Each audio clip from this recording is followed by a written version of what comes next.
మిత్రులందరికీ నమస్కారం. నేను మీ డాక్టర్ సిహెచ్ భద్రాని, సామాజిక ఉద్యమకారుని. ఈరోజు V5 news channel camera man పైన రిజోనెన్స్ అటువంటి కాలేజీ యాజమాన్యం దాడులు చేసింది. ఈ కాలేజీ రాజస్థాన్ కేంద్రంగా విచ్చలవిడిగా సమ్మర్ క్లాసులు నిర్వహిస్తూ ఉంటే ఇది సరైనది కాదని చెప్పేసి తెలంగాణ రాష్ట్ర ఇంటర్మీడియట్ బోర్డు నిబంధనావళి వ్యతిరేకంగా పనిచేస్తూ ఉంటుంటే అక్కడున్న విద్యార్థులంతా కూడా V5 ఛానల్ మొరబెట్టుకోవడం మూలంగా V5 న్యూస్ ఛానల్ V5 యాజమాన్యం దాన్ని సందర్శిస్తే అక్కడ కెమెరా మ్యాన్ మీద విచక్షణ రహితంగా దాడులు చేయడం అనేది అత్యంత హేయమైన చర్య.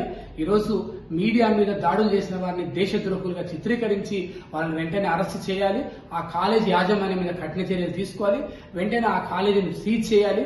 తెలంగాణ రాష్ట్రం ఏర్పడ్డ తర్వాతకి ఈరోజు కార్పొరేట్ మాఫియా ఎక్కువైపోయింది. కార్పొరేట్ విద్యా సంస్థల్ని వెంటనే మూసివేయాలి. ఈరోజు తెలంగాణ రాష్ట్రం ఏర్పడ్డ 10 సంవత్సరాల తర్వాతకి తెలంగాణ గడ్డ మీద ప్రజా పరిపాలన ప్రారంభమైంది.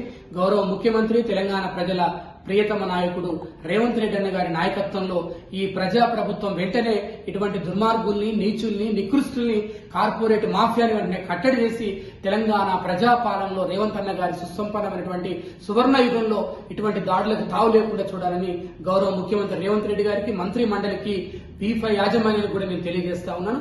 వెంటనే కెమెరామ్యాన్ మీద దాడి చేసిన వాళ్ళని అరెస్ట్ చేయాలి. వాళ్ళ మీద క్రిమినల్ కేసులు పెట్టాలి. వాళ్ళని జీవితాంతం కూడా బయటికి రాకుండా వాళ్ళని జైల్లో వేయాలని చెప్పేసి కూడా ఈ సందర్భంగా విజ్ఞప్తి చేస్తూ తెలంగాణ రాష్ట్ర ప్రభుత్వం వెంటనే మీడియా యాజమాన్యాల మీద, మీడియా జర్నలిస్టుల మీద దాడులు చేసే వాళ్ళని కఠిన చర్యలు తీసుకుని చట్టం తీసుకురావాలని కూడా మీ ద్వారా విజ్ఞప్తి చేస్తూ మరొకసారి రియోజెనస్ యాజమాన్యాన్ని వెంటనే తెలంగాణ రాష్ట్రం తరిమి కొట్టాలని విద్యార్థి సంఘం కూడా పిలుపునిస్తూ సెలవు తీసుకుంటున్నాం. అందరికీ ధన్యవాదాలు. సత్యమేవ జయతే, జనం జర్నలిస్ట్ ఐక్యత వర్ధిల్లాలి.